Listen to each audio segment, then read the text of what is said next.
One of the other issues that I had with the Vanagon when I picked it up was that the fuel pump was constantly running on it. And from what I understand, when you turn the ignition key on, you're only supposed to get about a 2 to 3 second burst of the pump being on, so it pressurizes the system and then it's supposed to stop. That didn't happen with this vehicle. And this was a brand new Delphi fuel pump that had been put on the day that I had bought it. And so with that, I figured, well, it's either got to be some kind of a leak in the fuel system, or it's got to be something else, possibly with the wiring or the circuitry. And I read a couple of posts, and some of them recommended checking out the fuel pump relays. Now, in this control box, and you can see here's the engine bay. It's on the driver's side or left side of the engine bay. Now, mine's been modified.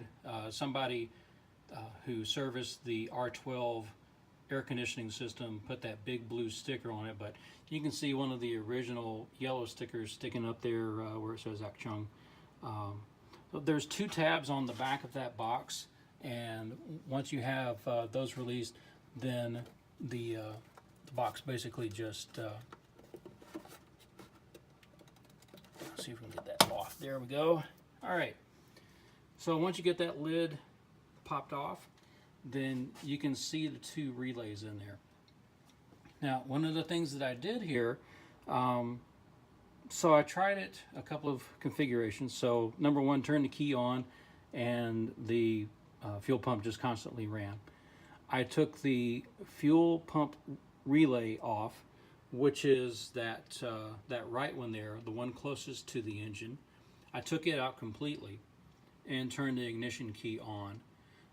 The reason why I did that, I wanted to make sure that nobody had done anything with the wiring to bypass the system, because I've heard of some folks having that problem, and that can cause a continuous run-on problem with the pump.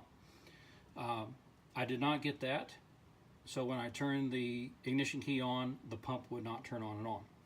So that was a good sign. Then I swapped out these 2 relays, and when I did, I got the normal 2 to 3 second fuel pump burst to build pressure, and then once that was done, then it did okay. It did what it's supposed to do. So I got a couple of relays to replace those, and the good one there is going to be used as a spare. The bad one will be pitched. And just to give you an idea, here's the engine bay here. And that little guy right there, that's the fuel pressure regulator. And the other day I picked up a replacement. I haven't installed it yet. And you can see a lot of the original fuel lines here in the engine bay. And with this being a 1986, it's a really good idea to go ahead and replace all of these fuel lines, because just age, but also the ethanol that we're putting into the gasoline now, it really can destroy these things from the inside out. You certainly don't want to have one of these fuel lines rupture during pressure, especially with hot exhaust and hot engine components. And you're in a camper, but you don't want to have that kind of a campfire on the side of the road. And you can see, this right here, this is a plastic cover that goes over the fuel lines, and you can see some of them coming in through the firewall there. And you can see there's another junction there.